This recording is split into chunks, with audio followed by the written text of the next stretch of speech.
दोस्तों, आइए एक नई कहानी मुक्ति मार्ग का वर्णन करते हैं, जो एक बहुत ही अच्छी कहानी है। आइए सुनकर देखते हैं कि यह क्या संदेश हम तक पहुंचाना चाहती है। आइए सुनिए। जैसे सिपाही को अपनी लाल पगड़ी पर, सुंदरी को अपने गहनों पर और वैद्य को अपने सामने बैठे हुए रोगियों पर जो घमंड होता है, वही किसान को अपने खेतों पर लहराते हुए देखकर होता है। झींगुर अपने ऊख के खेतों को देखता तो उस पर नशा सा छा जाता। 3 बीघे ऊख थी, इसके 600 रुपये तो अनायास ही मिल जाएंगे।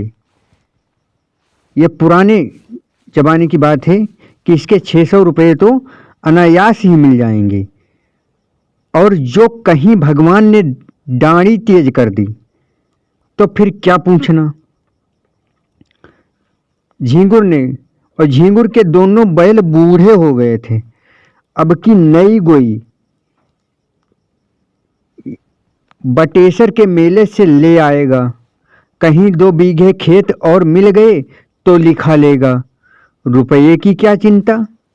बनिए अभी से उसकी खुशामद करने लगे थे। ऐसा कोई न था जिससे उसने गांव में लड़ाई न की हो। वह अपने आगे किसी को कुछ समझता ही न था, क्योंकि उसकी फसल अच्छी थी झींगुर की। एक दिन संध्या के समय वह अपने बेटे को गोद में लिए मटर की फलियां तोड़ रहा था। इतने में उसे भेड़ों का एक झुंड अपनी तरफ आता दिखाई दिया। वह अपने मन में कहने लगा, इधर से भेड़ों के निकलने का रास्ता न था क्या? ख्यात की मेड़ पर से भेड़ों का झुंड नहीं जा सकता था? भेड़ों को इधर से लाने की क्या जरूरत? ये खेत को कुचलेंगी, चरेंगी, इसका डांड कौन देगा? मालूम होता है बुद्धू गडरिया है। बच्चा को घमंड हो गया, तभी तो खेतों के बीच से भेड़े लिए चला आता है। जरा इसकी ढिठाई तो देखो। देख रहा है कि मैं खड़ा हूं, फिर भी भेड़ों को लौटाता नहीं। कौन मेरे साथ कभी रियायत की है कि मैं उसकी मुरव्वत करूं? अभी एक भेड़ा मोल मांगू तो 5 ही रुपये सुनावेगा। सारी दुनिया में 4 रुपये के कंबल बिकते हैं, पर यह 5 रुपये से नीचे की बात नहीं करता। इतने में भेड़ें खेत के पास आ गई। झींगुर ने ललकार कर कहा, अरे ये भेड़ कहाँ लिए आते हो? बुद्धू नम्र भाव से बोला, महतो, डांड पर से निकल जाएंगी। घूम कर जाऊंगा तो कोस भर का चक्कर लगाना पड़ेगा। झींगुर कह रहा है, तो तुम्हारा चक्कर बचाने के लिए मैं अपने खेत क्यों कुचलवाऊं? डांड ही पर से ले जाना है तो अब और खेतों के डांड से क्यों नहीं ले गए? क्या मुझे कोई चूहर चमार समझ लिया है, या धन का घमंड हो गया है? लौटाओ इनको। यह बात झींगुर बुद्धू से कह रहा है। फिर बुद्धू ने कहा, महतो, आज निकल जाने दो, फिर कभी इधर से आऊं तो जो सजा चाहे वो दे देना। झींगुर कह रहा है, कह दिया कि लौटाओ इन्हें। अगर एक भी भेड़ भी मेड़ पर आई तो समझ लो तुम्हारी खैर नहीं। बुद्धू कह रहा, महतो, अगर तुम्हारी एक बैल भी किसी भेड़ के पैरों तले आ जाए तो मुझे बैठाकर 100 गालियां देना। बुद्धू बातें तो बड़ी नम्रता से कर रहा था, किंतु लौटाने में अपनी हैठी समझता था। उसने मन में सोचा, इसी तरह जरा जरा धमकियों पर भेड़ों को लौटाने लगा तो फिर मैं भेड़ें चरा चुका। आज लौट जाऊं तो कल को कहीं निकलने का रास्ता ही ना मिलेगा। सभी रोज बनाने लगेंगे। बुद्धू भी पौढ़ा आदमी था। 12 कौड़ी भेड़ें थी।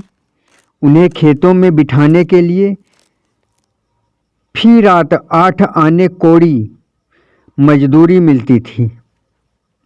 इसके उपरांत दूध बेचता था, ऊन के कंबल बनाता था। सोचने लगा, इतने गर्म हो रहे हैं, मेरा कर ही क्या लेंगे। कुछ इनका दबेल तो हूँ नहीं। भेड़ों ने जो हरी भरी पत्तियां देखीं तो अधीर हो गईं, खेत में घुस गई। बुद्धू उन्हें डंडों से मार मार कर खेत के किनारे हटाता था और वह इधर उधर से निकलकर खेत में जा पड़ती थी। झींगुर ने आग होकर कहा, तुम मुझसे हैकड़ी जताने चले हो? तुम्हारी सारी हैकड़ी निकाल दूंगा। बुद्धू कह रहा, तुम्हें देखकर चौंकती हैं, तुम हट जाओ तो मैं सबको निकाल ले जाऊं। झींगुर ने लड़के को तो गोद में उतार दिया और अपना डंडा संभालकर भेड़ों पर पिल पड़ा। धोबी भी इतनी निर्दयता से अपने गधे को न पीटता होगा। किसी भेड़ की टांग टूटी, किसी की कमर टूटी, सब ने बे का शोर मचाना शुरू किया। बुद्धू चुपचाप खड़ा अपनी सेना का विध्वंस अपनी आंखों से देखता रहा। वह न भेड़ों को हाँकता था, न झींगुर से कुछ कहता था, बस खड़ा तमाशा देखता रहा। 2 मिनट में झींगुर ने इस सेना को अपने अमानुषिक पराक्रम से मार भगाया। मेष दल का संहार करके विजय गर्व से बोला, अब सीधे चले जाओ, फिर इधर से आने का नाम न लेना। बुद्धू ने आहत भेड़ों की ओर देखते हुए कहा, झींगुर, तुमने यह अच्छा काम नहीं किया, पछताओगे। केले को काटना भी इतना आसान नहीं जितना किसान से बदला लेना। उसकी सारी कमाई खेतों में रहती है या खलिहानों में। कितनी ही दैविक और भौतिक आपदाओं के बाद कहीं अनाज घर में आता है, और जो कहीं इन आपदाओं के साथ विद्रोह ने भी संधि कर ली तो बेचारा किसान कहीं का नहीं रहता। झींगुर ने घर आकर दूसरों से इस संग्राम का वृतांत कहा तो लोग समझाने लगे, झींगुर, तुमने बड़ा अनर्थ किया, जानकर अनजान बनते हो। बुद्धू को जानते नहीं कितना झगड़ालू आदमी है। अब भी कुछ नहीं बिगड़ा, जाकर उसे मना लो, नहीं तो तुम्हारे साथ सारे गांव पर आफत आ जाएगी। झींगुर की समझ में बात आई, पछताने लगा कि मैंने कहाँ से कहाँ उसे रोका। अगर भेड़ें थोड़ा बहुत चर ही जाती तो कौन में उजड़ा जाता। वास्तव में हम किसानों का कल्याण दबे रहने में ही है। ईश्वर को भी हमारा सिर उठाकर चलना अच्छा नहीं लगता। जी तो बुद्धू के घर जाने को न चाहता था, किंतु दूसरों के आग्रह से मजबूर होकर चला। अगहन का महीना था, कोहरा पड़ रहा था, चारों ओर अंधकार छाया हुआ था। गांव से बाहर निकला ही था कि सहसा अपने ऊख के खेत की और अग्नि की ज्वाला देखकर चौंक पड़ा। छाती धड़कने लगी। खेत में आग लगी हुई थी। बेतहाशा दौड़ा, मनाता जाता था कि मेरे खेत में न हो, पर ज्यों-ज्यों समीप पहुंचता था यह आशामय भ्रम शांत होता जाता था। वह अनर्थ हो ही गया जिसके निवारण के लिए वह घर से चला था। हत्यारे ने आग लगा ही दी और मेरे पीछे सारे गांव को चौपट किया। उसे ऐसा जान पड़ता था कि वह खेत आज बहुत समीप आ गया है, मानो बीच के परती खेतों का अस्तित्व ही नहीं रहा। अंत में जब वह खेत पर पहुंचा तो आग प्रचंड रूप धारण कर चुकी थी। झींगुर ने हाय हाय मचाना शुरू किया। गांव के लोग दौड़ पड़े और खेतों से अरहर के पौधे उखाड़कर आग को पीटने लगे। अग्नि मानो संग्राम का भीषण दृश्य उपस्थित हो गया हो। एक पहर तक हाहाकार मचा रहा। कभी एक प्रबल होता था, कभी दूसरा। अग्निपक्ष के योद्धा मर मर कर जी उठते थे और द्विगुण शक्ति से रणोन्मत्त होकर सशस्त्र प्रहार करने लगते थे। मानव पक्ष में जिस योद्धा की कीर्ति सबसे उज्जवल थी वह बुद्धू था। बुद्धू कमर तक धोती चढ़ाए, प्राण हथेली पर लिए अग्नि राशि में कूद पड़ता था और शत्रुओं को परास्त करके बाल बाल बचकर निकल आता था। अंत में मानव दल की विजय हुई, किंतु ऐसी विजय जिस पर हार भी हंसती। गांव भर की ऊख जलकर भस्म हो गई और ऊख के साथ सारी अभिलाषाएं भी भस्म हो गईं। आग किसने लगाई यह खुला हुआ भेद था, पर किसी को कहने का साहस न था। कोई सबूत नहीं, प्रमाणहीन तर्क का मूल्य ही क्या है। झींगुर को घर से निकलना मुश्किल हो गया। जिधर जाता ताने सुनने पड़ते। लोग प्रत्यक्ष कहते थे, यह आग तुमने लगवाई, तुम्ही ने हमारा सर्वनाश किया। तुम ही मारे घमंड के धरती पर पैर न रखते थे। आपके आप गए, अपने साथ गांव भर को डुबो दिया। बुद्धों को न छेड़ते तो आज क्यों यह दिन देखना पड़ता। झींगुर को अपनी बर्बादी का इतना दुख न था जितना इन जली कटी बातों का। दिन भर घर में बैठा रहता। पूस का महीना आया, जहाँ सारी रात कोल्हू चला करते थे। गुड़ की सुगंध उड़ती रहती थी, भट्टियाँ जलती रहती थी और लोग भट्टियों के सामने बैठे हुक्का पिया करते थे। वहाँ सन्नाटा छाया हुआ था, क्योंकि सारी फसल जल गई थी। ठंड के मारे लोग सांझ ही से किवाड़े बंद करके पड़ रहते और झींगुर को कोसते। मांग और भी कष्टदायक था। ऊख केवल धनदाता ही नहीं, किसानों का जीवनदाता भी था। उसी के सहारे किसानों का जाड़ा कटता था। गरम रस पीते थे, ऊख की पत्तियां तापते थे, उसके अंगोड़े पशुओं को खिलाते थे। गांव के सारे कुत्ते जो रात को भट्टियों की राख में सोया करते थे, ठंड से मर गए। कितने ही जानवर चारे के अभाव से चल बसे। शीत का प्रकोप हुआ और सारा गांव खांसी बुखार में ग्रस्त हो गया। और यह सारी विपत्ति झींगुर की करनी थी, अभागे हत्यारे झींगुर की। झींगुर ने सोचते सोचते निश्चय किया कि बुद्धू की दशा भी अपनी ही सी बनाऊंगा।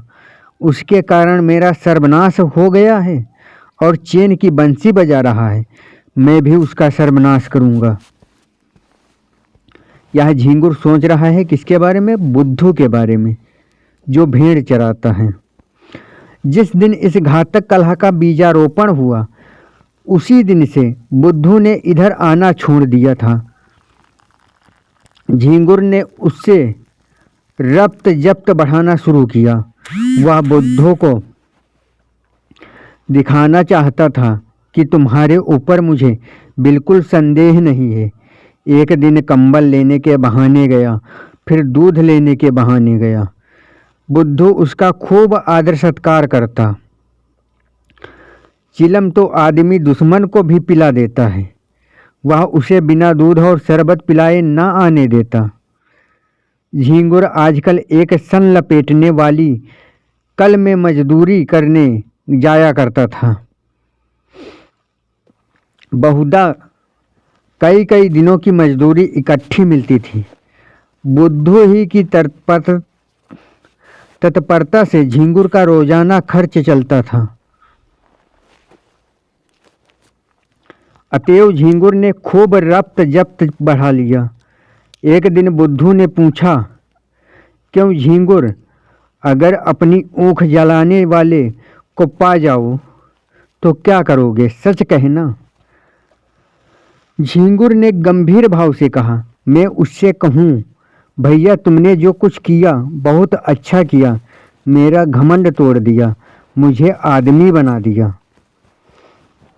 बुद्धू, मैं जो तुम्हारी जगह होता तो बिना उसका घर जलाए न मानता। यह बात बुद्धू ने कही झींगुर से।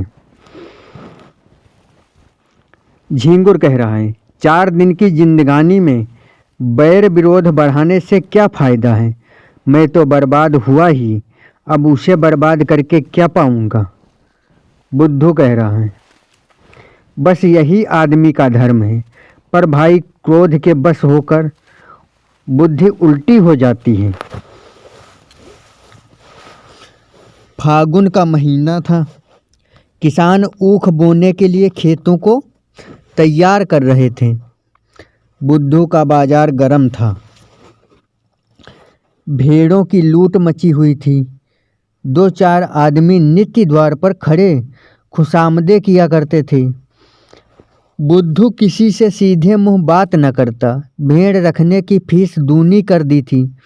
अगर कोई एतराज करता तो बेलाग कहता, तो भैया भेड़े तुम्हारे गले तो नहीं लगाता हूँ, जी न चाहे मत रखो, लेकिन मैंने जो कह दिया है उससे एक कौड़ी भी कम नहीं हो सकती। गरज थी। लोग इस रुखाई पर भी उसे घेरे ही रहते थे, मानो पंडे किसी यात्री के पीछे हों। लक्ष्मी का आकार तो बहुत बड़ा नहीं, और वह भी समयानुसार छोटा बड़ा होता रहता है। यहाँ तक कि कभी वह अपना विराट आकार समेटकर उसे कागज के चंद अक्षरों में छिपा लेती है। कभी कभी मनुष्य की जिह्वा पर जा बैठती है। आकार का लोप हो जाता है, किंतु उनके रहने को बहुत स्थान की जरूरत होती है। वह आई और घर बढ़ने लगा। छोटे घर में उनसे नहीं रहा जाता। बुद्धू का घर भी बढ़ने लगा। द्वार पर बरामदा डाला गया। 2 की जगह 6 कोठरियाँ बनवाई गईं। यूँ कहिए कि मकान नए सिरे से बनने लगा। किसी किसान से लकड़ी मांगी, किसी से खपरों का आवा लगाने के लिए उपले, किसी से बांस और किसी से सरकंडे। दीवार की उठवाई देनी पड़ी, वह भी नगद नहीं, भेड़ों के बच्चों के रूप में। लक्ष्मी का यह प्रताप है। सारा काम बेगार में हो गया। मुफ्त में अच्छा खासा घर तैयार हो गया। गृह प्रवेश के उत्सव की तैयारियां होने लगी। इधर झिंगुर दिन भर मजदूरी करता तो कहीं आधा पेट अन्न मिलता। बुद्धू के घर कंचन बरस रहा था। झिंगुर जलता था तो क्या बुरा करता था। यह अन्याय किससे सहा जाएगा। एक दिन वह टहलता हुआ चमारों के टोली की तरफ चला गया। हरिहर को पुकारा। हरिहर ने आकर राम राम की और चिलम भरी। दोनों पीने लगे। यह चमारों का मुखिया बड़ा दुष्ट आदमी था। सब किसान इससे थर थर काँपते थे। झिंगुर ने चिलम पीते पीते कहा, आजकल फाग वाग नहीं होता क्या, सुनाई नहीं देता है। हरिहर कह रहा है, फाग क्या हो, पेट के धंधे से छुट्टी ही नहीं मिलती। कहो तुम्हारी आजकल कैसी निभती है। झिंगुर कह रहा है, क्या निभती है, नकटा जिया बुरे हवाल। दिन भर कल में मजदूरी करते हैं तो चूल्हा जलता है। चांदी तो आजकल बुद्धू की है, रखने को ठोर नहीं मिलता। नया घर बना, भेड़ें और ली हैं। अब गृह प्रवेश की धूम है। 7 गांव में सुपारी जाएगी। हरिहर, लक्ष्मी मैया आती हैं तो आदमी की आंखों में सील आ जाता है, पर उसको देखो, धरती पर पैर नहीं रखता, बोलता है तो ऐंठ ही कर बोलता है। झिंगुर कह रहा, क्यों ना ऐठें, इस गांव में कौन है उसकी टक्कर का। पर यार, यहाँ अनीति तो नहीं देखी जाती। भगवान दे तो सिर झुकाकर चलना चाहिए, यह नहीं कि अपने बराबर किसी को समझे ही नहीं। उसकी डींग सुनता हूँ तो बदन में आग लग जाती है। कल का बानी आज का सेठ, चला है हमी से अकड़ने। अभी कल लंगोटी लगाए खेतों में कौन हकाया करता था, आज उसका आसमान में दिया जलता है। हरिहर, कहो तो कुछ उतजोग करूं। झिंगुर, क्या करोगे, इसी डर से तो वह गाय भैंस नहीं पालता। हरिहर, भेड़े तो हैं। झिंगुर, क्या बंगला मारे पखना हाथ। हरिहर, फिर तुम ही सोचो। झींगुर कह रहा है, ऐसी जुगत निकालो कि फिर पनपने न पावे। इसके बाद फुसफुस करके बातें होने लगी। वह एक रहस्य है कि भलाइयों में जितना द्वेष होता है, बुराइयों में उतना ही प्रेम। विद्वान विद्वान को देखकर, साधु साधु को देखकर और कवि कवि को देखकर जलता है। एक दूसरे के सूरत नहीं देखना चाहता, पर जुआरी को देखकर, शराबी शराबी को देखकर, चोर चोर को देखकर सहानुभूति दिखाता है, सहायता करता है। एक पंडित जी अगर अंधेरे में ठोकर खाकर गिर पड़े तो दूसरे पंडित जी उन्हें उठाने के बदले 2 ठोकरें और लगाएंगे कि वह फिर उठ ही ना सके। पर एक चोर पर आफत आई, देख दूसरा चोर उसकी मदद करता है। बुराई से सब घृणा करते हैं, इसलिए बुरों में परस्पर प्रेम होता है। भलाई की सारा संसार प्रशंसा करता है, इसलिए भलों से विरोध होता है। चोर को मारकर चोर क्या पाएगा? घृणा विद्वान का अपमान करके विद्वान क्या पाएगा? यस। झींगुर और हरिहर ने सलाह कर ली। षड्यंत्र रचने की विधि सोची गई। उसका स्वरूप, समय और क्रम ठीक किया गया। झींगुर चला तो अकड़ा जाता था, मार लिया दुश्मन को, अब कहाँ जाता है। दूसरे दिन झींगुर काम पर जाने लगा तो पहले बुद्धू के घर पहुंचा। बुद्धू ने पूछा, क्यों आज नहीं गए क्या? झींगुर कह रहा है, जा तो रहा हूँ, तुमसे यही कहने आया था कि मेरी बछिया को अपनी भेड़ों के साथ क्यों नहीं चरा दिया करते। बेचारी खूंटे से बंधी बंधी मरी जाती है, न घास न चारा, क्या खिलाएं। बुद्धू कह रहा है, भैया मैं गाय भैंस नहीं रखता। चमारों को जानते हो, एक ही हत्यारे होते हैं। इसी हरिहर ने मेरी 2 गौएं मार डाली, न जाने क्या खिला देता है। तब से कान पकड़े हैं कि अब गाय भैंस न पालूंगा। लेकिन तुम्हारी एक ही बछिया है, उसका कोई क्या करेगा, जब चाहो पहुंचा दो। यह कहकर बुद्धू अपने गृहोत्सव का सामान उसे दिखाने लगे। घी, शक्कर, मैदा, तरकारी सब मंगा रखा था। केवल सत्यनारायण की कथा की देर थी। झींगुर की आंखें खुल गईं। ऐसी तैयारी न उसने स्वयं कभी की थी और न किसी को करते देखी थी। मजदूरी करके घर लौटा तो सबसे पहला काम जो उसने किया वह अपनी बछिया को बुद्धू के घर पहुंचाना था। उसी रात को बुद्धू के यहाँ सत्यनारायण की कथा हुई, ब्रह्मभोज भी किया गया। सारी रात विप्रों का आगत स्वागत करके गुजरी। भेड़ों के झुंड में जाने का अवकाश ही न मिला। प्रातःकाल भोजन करके उठा ही था, क्योंकि रात का भोजन सवेरे मिला कि एक आदमी ने आकर खबर दी, बुद्धू तुम यहाँ बैठे हो, उधर भेड़ों में बछिया मरी पड़ी है। भले आदमी, उसकी पगैया भी नहीं खोली थी। बुद्धू ने सुना और मानो ठोकर लग गई। झींगुर भी भोजन करके वहीं बैठा था। बोला, हाय हाय मेरी बछिया, चलो जरा देखूं तो, मैंने तो पगैया नहीं लगाई थी। उसे भेड़ों में पहुंचाकर अपने घर चला गया। तुमने यह पगैया कब लगा दी? बुद्धू कह रहा है, भगवान जाने, जो मैंने उसकी पगैया देखी भी हो।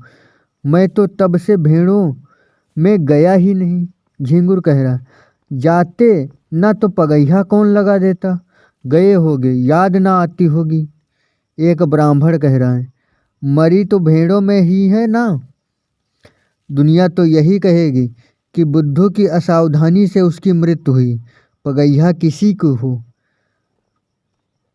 हरिहर कह रहा है कि मैंने कल सांझ को इन्हें भेड़ों में बछिया को बांधते देखा था।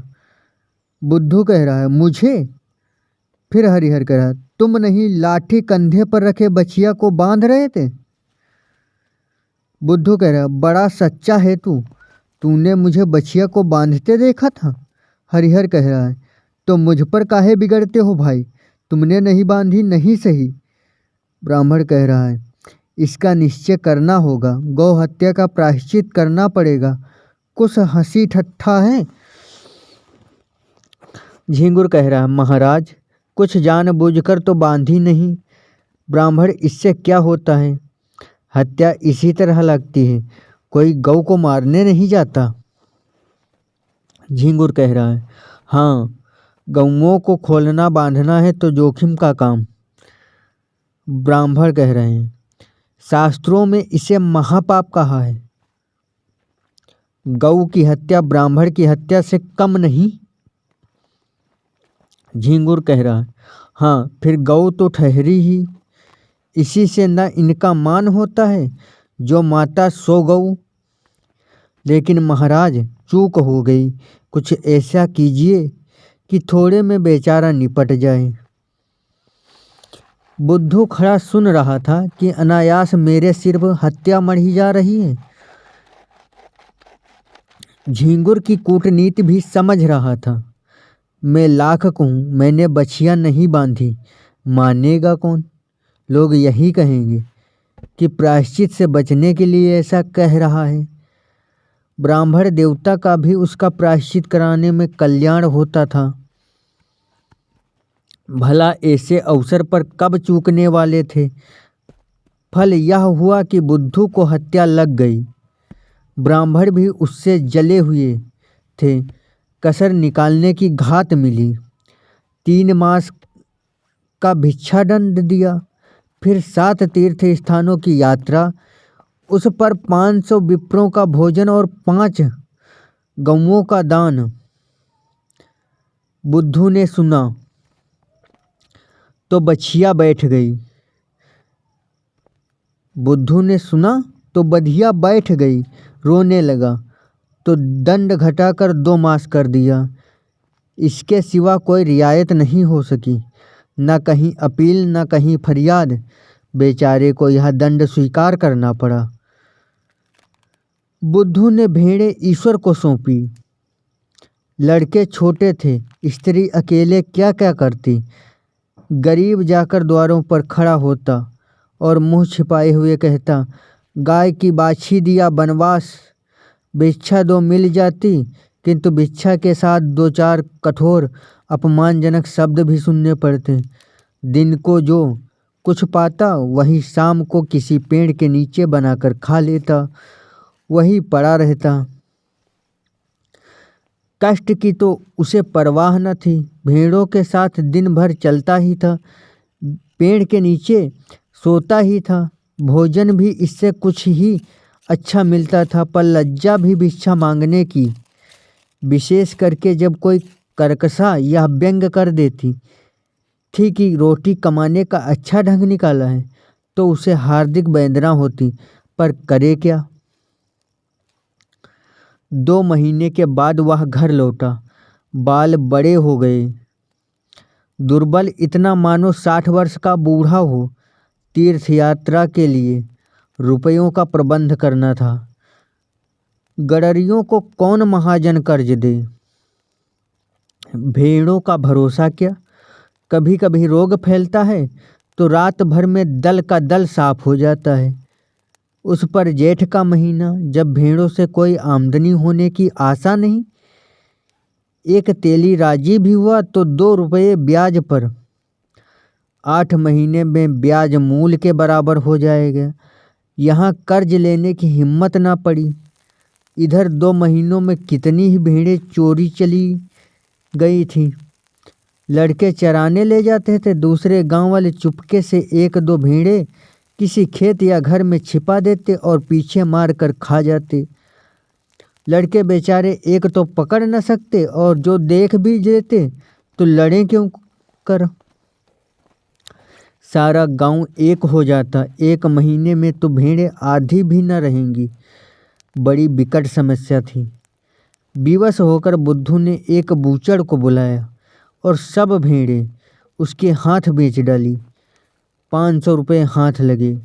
उसमें से 200 रुपये लेकर तीर्थ यात्रा करने गया। शेष रुपये ब्रह्मभोज आदि के लिए छोड़ गया। बुद्धू के जाने पर उसके घर में 2 बार सेंध लगी, पर यह कुशल हुई कि जगहट हो जाने के कारण रुपये बच गए। सावन का महीना था। चारों ओर हरियाली छाई हुई थी। झींगुर के बैल न थे, खेत बटाई पर दे दी थी। बुद्धू प्रायश्चित से निर्वस्त्र हो गया था और उसके साथ ही माया के फंदे से भी न झींगुर के पास कुछ था न बुद्धू के पास। कौन किससे जलता और किस लिए जलता। सन की कल बंद हो जाने के कारण झींगुर अब बेलदारी का काम करता था। शहर में एक विशाल धर्मशाला बन गई रही थी। हजारों मजदूर काम करते थे। झींगुर भी उन्हीं में था। 7वें दिन मजदूरी के पैसे लेकर घर आता था और रात भर रहकर सवेरे फिर चला जाता था। बुद्धू भी मजदूरी की टोह में यही पहुंचा। जमादार ने देखा, दुर्बल आदमी है, कठिन काम तो इससे हो ना सकेगा। कारीगरों को गारा देने के लिए रख दिया। बुद्धू सिर पर तसला रखे गारा लेने गया तो झींगुर को देखा। राम राम हुई। झींगुर ने गारा भर दिया। बुद्धू उठा लाया। दिन भर दोनों चुपचाप अपना अपना काम करते। संध्या समय झींगुर ने पूछा, कुछ बनाओगे ना? बुद्धू, नहीं तो खाऊंगा क्या? बुद्धू कह रहा है। झींगुर फिर बोलता है बुद्धू से, मैं तो 1 जून चबेना कर लेता हूँ, इस जून सत्तू पर काट देता हूँ, कौन झंझट करे। बुद्धू, इधर उधर लकड़ियाँ पड़ी हुई बटोर लाओ, आटा मैं घर से ले आता हूँ। घर ही पिसवा लिया था, यहाँ तो बड़ा महंगा मिलता है। इसी पत्थर की चट्टान पर आटा गूँथे लेता हूँ। तुम तो मेरा बनाया खाओगे नहीं, इसीलिए तुम ही रोटियां सेको, मैं बना दूंगा। झींगुर, तवा भी तो नहीं है? बुद्धू कह रहा है, तवे बहुत हैं, यही गारे का तसला मांझे लेता हूँ। आग जली, आटा गूँथा गया। झींगुर ने कच्ची पक्की रोटियां बनाई। बुद्धू पानी लाया। दोनों ने लाल मिर्च और नमक से रोटियां खाई। फिर चिलम भरी गई। दोनों आदमी पत्थर की सिलों पर लेटे और चिलम पीने लगे। बुद्धू ने कहा, तुम्हारी ऊख में आग मैंने लगाई थी। झींगुर ने विनोद के भाव से कहा, जानता हूँ। थोड़ी देर बाद झींगुर बोला, बछिया मैंने ही बांधी थी और हरिहर ने उसे कुछ खिला दिया था। बुद्धू ने भी वैसे ही भाव से कहा, जानता हूँ। फिर दोनों सो गए। तो ये कहानी थी मुक्ति मार्ग। इसमें 2 आदमी हैं, झींगुर और बुद्धू, और दोनों अपनी अपने जगह पर आगे बढ़ रहे हैं, लेकिन एक दूसरे को घमंड है। इसलिए उस घमंड में आकर ऐसा किया कि उन्होंने फसल जला दी। जब झींगुर कमज़ोर हो गया, यानी नीचा हो गया सबसे, तो उसने बुद्धू को बढ़ते देखा तो उसकी आंखों में जलन खटकने लगा कि ये हमसे आगे क्यों है। इसलिए झींगुर ने भी बुद्धू को गिराने की सारी कोशिशें कर दी। तो ये कहानी है कि ये एक दूसरे को आगे बढ़ता नहीं देखना चाहते थे। इसीलिए ये मुक्ति मार्ग है कहानी। यही सारांश दिया गया है इस कहानी में। तो अब मिलेंगे अगली कहानी के साथ। तब तक के लिए अपना ख्याल रखना और हमेशा मुस्कुराते रहना, कभी अपने लिए तो कभी अपनों के लिए भी। धन्यवाद।